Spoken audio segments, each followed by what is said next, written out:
Bus Transjakarta hingga kini masih menjadi salah satu moda transportasi andalan warga ibu kota. PT Transjakarta melayani ratusan ribu penumpang setiap harinya. Sejak beroperasi hingga kini, bus Transjakarta sudah melayani total 13 koridor. Guna mengurangi emisi karbon di sektor transportasi dan mengurangi polusi udara, PT Transjakarta menghadirkan armada berbasis listrik sebagai bus masa depan. Kendaraan ramah lingkungan ini telah melalui proses kajian yang mendalam. Kehadiran bus listrik ini sekaligus menjadi pertanda semakin majunya teknologi dan elektrifikasi kendaraan di Indonesia. Bus listrik memakai baterai sebagai sumber tenaga yang menggerakkan motor listrik.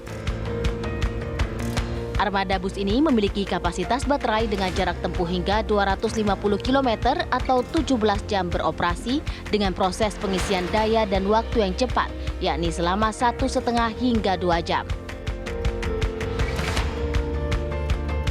Bus listrik Transjakarta tercatat menjadi armada berbasis listrik pertama yang hadir di Indonesia, khususnya Jakarta. Adanya bus listrik diharapkan akan menjadi kendaraan masa depan dalam transportasi publik. Tim TV One mengabarkan.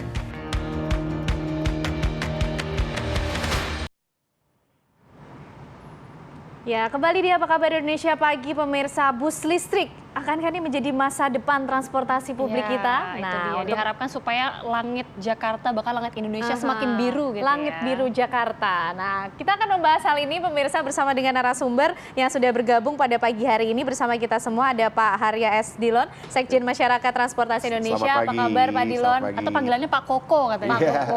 Sehat ya Pak ya? Sehat, alhamdulillah. Sehat dan harus penuh semangat karena kita ngomongin soal future nih Pak ya. Oh tentunya. Oke, dan ada juga bergabung bersama kita Ibu Faila Sufa dari ITDP, nanti akan bergabung melalui sambungan Zoom ya bersama kita pada pagi hari ini. Tapi kita akan mulai dulu. Kita sapa terlebih dahulu. Oke, Bu Faila, halo. Halo, selamat pagi Selamat semuanya. pagi, Selamat sehat pagi, ya Bu? waktu Thailand nih Bu. Ya, sama sih dengan Jakarta. Iya. Semangatnya juga harus sama nih kayaknya nih kalau kita ngomongin soal masa depan ya, Bu Faila ya. Tapi saya mau ke Pak Dilon dulu. Pak Dilon, bus listrik sebagai transportasi massal perkotaan ini memang satu titik berangkat yang sudah tepat? Oh iya, dan kalau saya boleh sih pengennya sebelum pandemi udah jalan ya. Cuma memang itu program sudah lama ya. Terutama pionirnya adalah Transjakarta. Mereka sudah mulai testing sebelum pandemi, ya mungkin karena pandemi banyak hal yang tertunda, tapi alhamdulillah sih sudah berjalan ya, mulai kurang-kurang mulai bulan Maret yang lalu yang saya pantau, dan sekarang ya sudah stabil ya operasionalnya di koridor-koridor yang dilayani. Oke, kalau kita lihat kan data terakhir ya dari Transjakarta ini targetnya aja 100 bus listrik ya. Kalau untuk sekarang udah ada sekitar 30. Ini itu fase gimana? pertama. Fase pertama. Nanti di tahun 2030 informasi sampai 10.000 ya Pak Dilon ya? Jadi gini, yang saya pahami dan ini harusnya menjadi benchmark buat pengelola transportasi publik lainnya ya di Indonesia. Jadi mulai sekarang itu Transjakarta hanya akan pengadaan bus listrik. Jadi dia akan nambah bus, ya kalau armada nambah ditambah dengan bus listrik, bus unit yang diesel sekarang, nanti setelah diremajakan ke bus listrik. Nah itu juga yang perlu dijadikan model ya, saya kira untuk pengelola transportasi publik lainnya. Kalau saya boleh usul, misalnya ataukah Bandung, apakah Surabaya gitu, yang baru mau membuat sistem bus seperti Transjakarta itu, langsung aja mulai ke listrik. Ya, soalnya nanti kalau mulainya diesel berarti baru 7 tahun lagi baru bisa peremajaan dengan listrik itu terlambat. Mendingan mulai aja sekarang dengan listrik. Nah, sekarang yang sudah punya, misalnya kayak Semarang yang sudah berjalan dengan baik, harus mulai berpikir bagaimana meremajakan armada mereka dengan unit-unit listrik. Oke. Nah, Bu Faila, ini bis listrik untuk masa depan kita, inikah yang kemudian benar-benar dibutuhkan Indonesia atau mungkin kita ngomong Jakarta dulu lah ya, sebagai kita bisa bilang pilot project-nya. Kemudian bagaimana nih kesiapannya untuk bisa menunjang keberadaan bus listrik ini?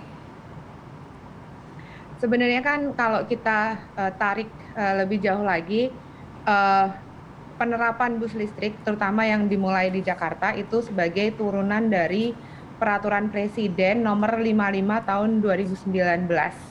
yaitu tentang percepatan program kendaraan bermotor listrik berbasis baterai gitu.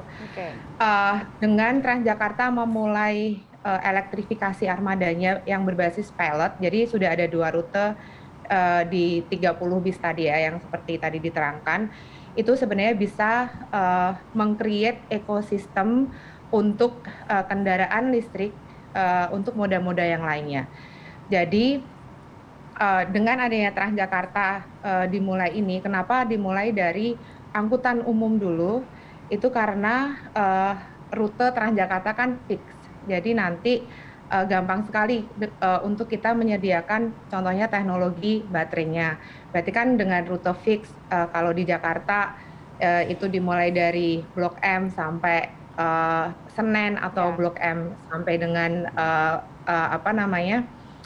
Tanah Abang ya, 1N ya. Iya, itu sudah ada rute yang fix. Jadi nanti penyediaan baterainya untuk konsumsi baterainya juga mudah, kemudian deponya juga sudah fix, kemudian teknologinya nanti kita bisa assess teknologinya bagaimana untuk diterapkan di rute-rute tersebut.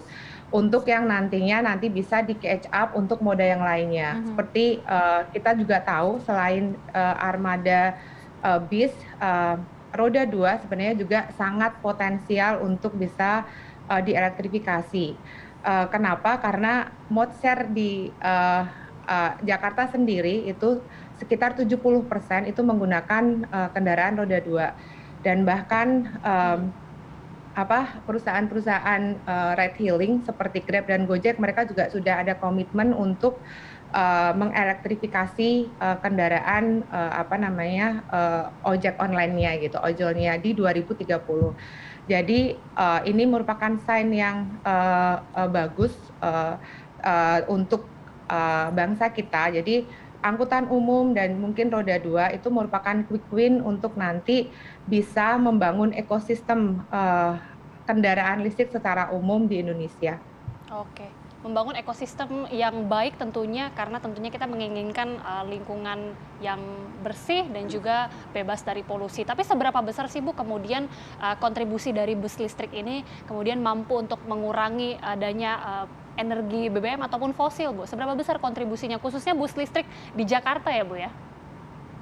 Kalau dari analisis kita ya, dengan elektrifikasi bus listrik di Jakarta dan juga shift dari penggunaan kendaraan pribadi ke angkutan umum, itu di 2030 Transjakarta sudah berkomitmen untuk mengelektrifikasi seluruh armadanya, sekitar 10.000 armada. Maka itu bisa mengurangi secara signifikan sekitar 1 juta ton CO2 ekuivalen gitu. Kenapa sangat besar penurunannya? Karena kan kalau kendaraan pribadi kita biasanya kan sehari-hari cuma beberapa kilometer kan. Mungkin kita pulang pergi maksimal juga 10 kilometer atau 20 kilometer kalau kita tinggal di luar kota. Tapi dengan kendaraan angkutan umum tadi itu perharinya itu bisa nyampe 200 km. Jadi efisiensi energi, kemudian polusi udara, kemudian emisi gas rumah kaca juga akan turun secara drastis. Oke, Pak Dilon bicara soal menghadirkan bus listrik untuk masa depan transportasi publik kita. Ini kan sudah ada 30, Pak Dilon. Targetnya kemarin saya juga berbincang dari pihak Jakarta, sebenarnya yang dibutuhkan 10.000 di tahun 2030. Artinya masih banyak ya armada yang dibutuhkan, yang sekarang ini perlu untuk ditambah lagi berarti. Betul, yes. Perjalanan yang panjang kan dimulai oleh langkah kecil ya. Saya kira yang penting itu langkah itu sudah dibuat, dan itu kita menunggunya sebelum tertunda-tunda karena pandemi. Jadi saya kira ini adalah langkah kecil ya, bisa dianggap 30 bus ini adalah satu langkah yang permulaan gitu ya. Saya kira 10.000 itu di tahun 2030 itu kan proyeksi yang saya kira skenario yang realistis saya pikir. Tapi kalau kita nggak mulai dengan 30 ya kita nggak akan mulai gitu.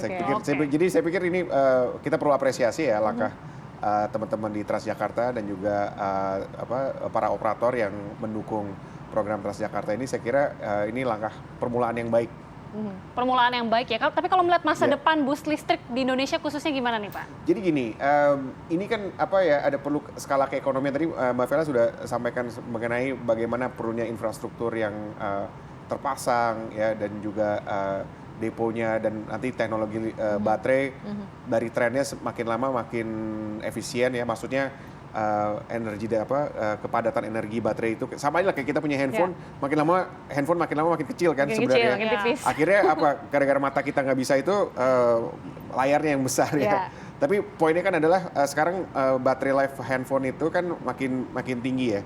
Nanti itu juga kan itu teknologi yang sama, teknologi baterai yang sama yang digunakan oleh bus kendaraan listrik. Jadi saya kira nanti ke depannya bus listrik itu range-nya bisa lebih panjang, ya maksudnya waktu antar pengisian itu bisa lebih panjang.